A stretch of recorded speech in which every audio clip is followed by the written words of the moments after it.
8.1 is about the Pythagorean Theorem. Okay, if a triangle is a right triangle, then the sum of the squares of the lengths of the legs is equal to the square of the length of the hypotenuse. Now, to me, that doesn't make as much sense as just thinking that if it's a right triangle, then a squared plus b squared equals c squared, where c is the hypotenuse. Okay, it only works for right triangles. Now, when a, b, and c are all whole numbers, we have what's called a Pythagorean triple.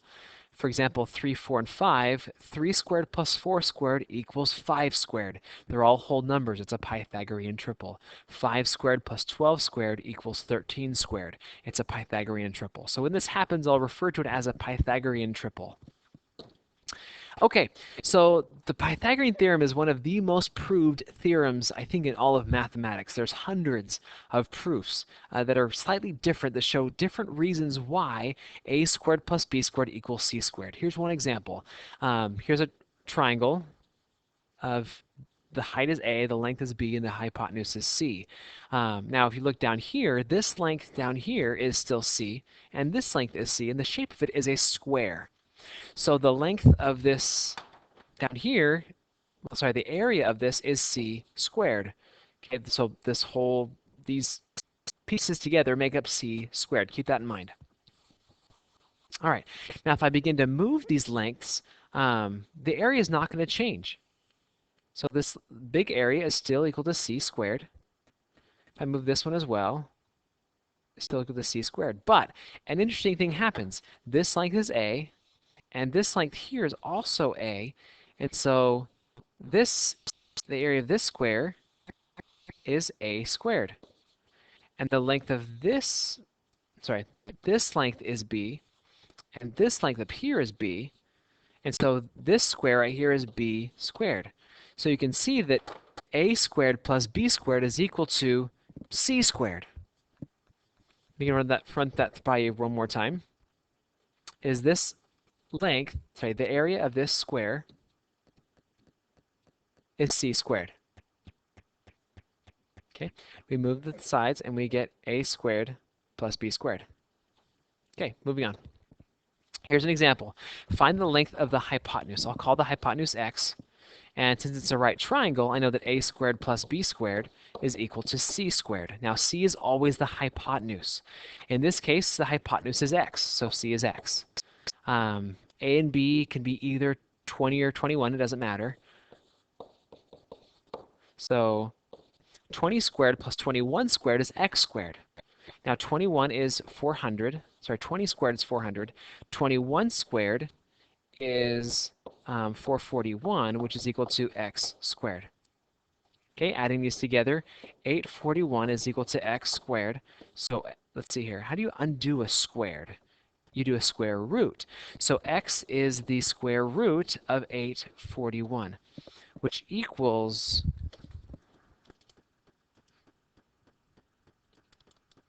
29.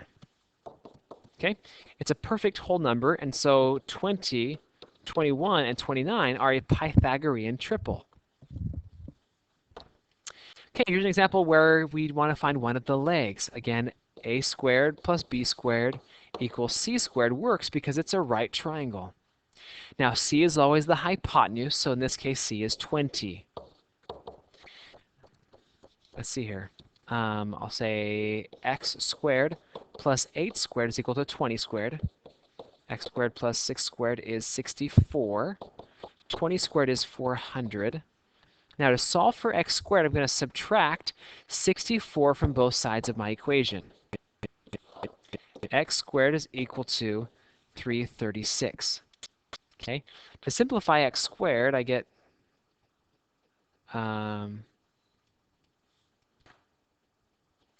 x is equal to the square root of 336. Now to simplify 336, I'll need to draw a factor tree. 336 is, let's see here, 3 times 112. 112 is 2 times 56. 56 is 7 times 8.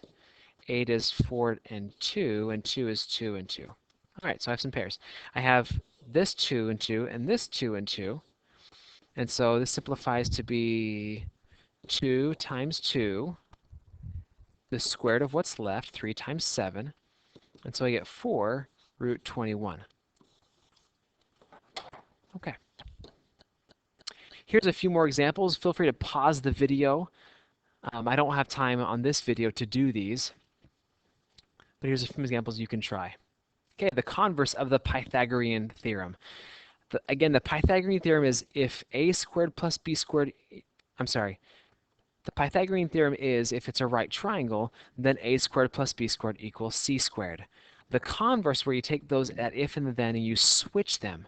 So the converse is if a squared plus b squared equals c squared, then triangle ABC must be a right triangle.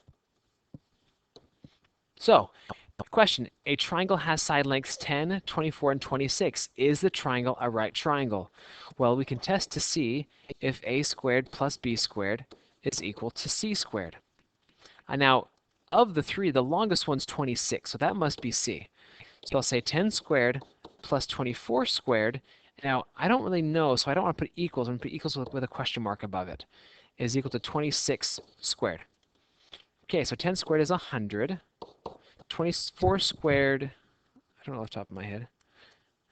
24 squared is 576, is equal to question mark 676. So 100 plus 676 is 676, and that's equal to 676. And so this must be a right triangle because it's equal. Okay, another example. A triangle has side lengths 6, 9, and 12. Is the triangle a right triangle? Again, I'll test a squared plus b squared to see if it's equal to c squared. Now, 12 is the longest, that must be c. 6 squared plus 9 squared to see, is that equal to 12 squared? 6 squared is 36, 9 squared is 81, and 12 squared is 144. 36 plus 81 is 117, but that's not equal to 144. Okay, so this is not a right triangle. Now, one interesting idea we can think about is if it's not a right triangle, is it acute or is it obtuse? And the way I think about that is I think, is C too big or is it too small? In this case, it's too big. If it's too big, it is an obtuse triangle. Okay, so it's not a right triangle, it happens to be an obtuse triangle. Again, if C is too small or too short, then it will be an acute triangle. If C is too big or too long, it's an obtuse triangle. So here's a few examples. I'll just do a couple of them. Again, I'm testing a squared plus b squared to see if it's equal to c squared. 4 squared plus 5 squared, is that equal to 6 squared? 4 squared is 16, 5 squared is 25, equals the 36. 16 plus 25 is 41. Okay, now that's not equal to 36. In fact, C is too small. Since C is too small, it must be an acute triangle. Okay, another one, 30, 40, 50. Let's try 30 squared plus 40 squared to see if it's equal to 50 squared.